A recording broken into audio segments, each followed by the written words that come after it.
Hey everyone. As a parent, a goal I have is to make sure my kids have their heads on straight, or as straight as they can be for being a teenager. One of the things I provide my kids is with a set of books to help create a better financial mindset for them as they grow up.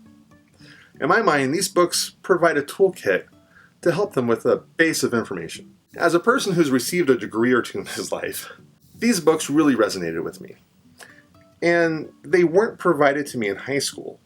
Looking back now, I think there's a solid case to make sure students get financial classes in high school. So when they do graduate high school, life doesn't hit them upside the head like a 2x4.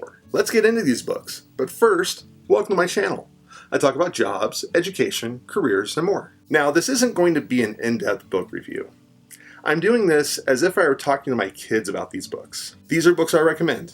It's your job to read the books. The order in these books that I go over is based upon the order that I tell my kids to read them. Also, if you want to get links to these books, I've got them in the description below. Here's my input on the books and why I think they're important as a reference.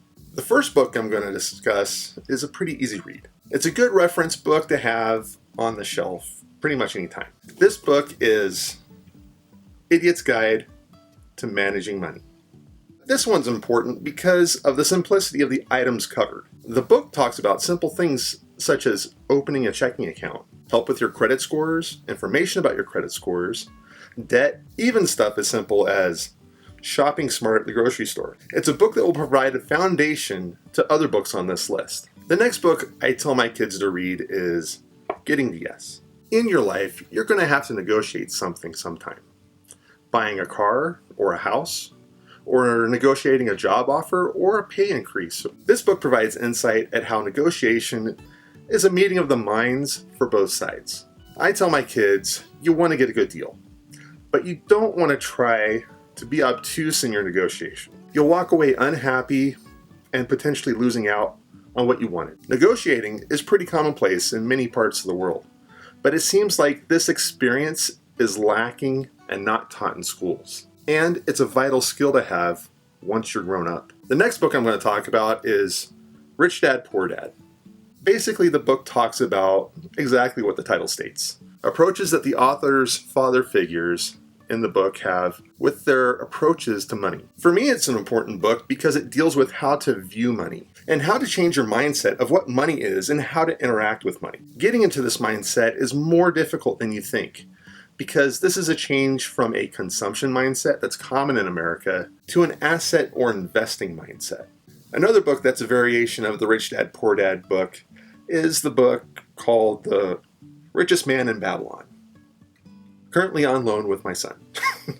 If it could be summarized into one short sentence, is live within your means, save money, and have money work for you. The stories are from a long time ago, and it shows that simple advice that worked thousands of years ago still apply today. The book called The Leader in You is the next book on the list. And I could say it's an elaboration of treat people how you want to be treated, but it's a little bit more than that. Some important takeaways from the book are being good at both sides of communication, both talking and listening. View the glass as half full, not half empty, along with some key advice of leading and motivating your team.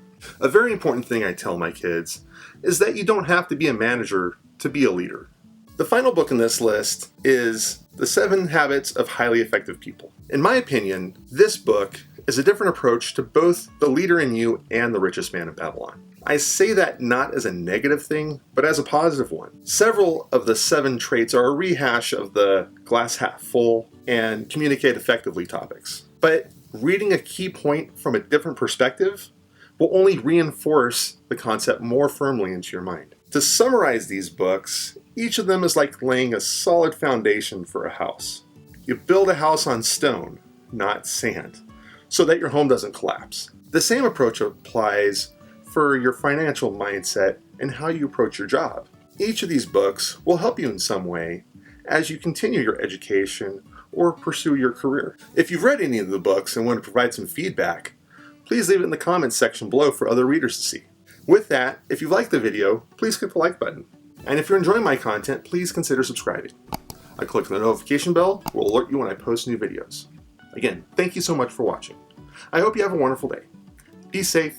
Have a good one.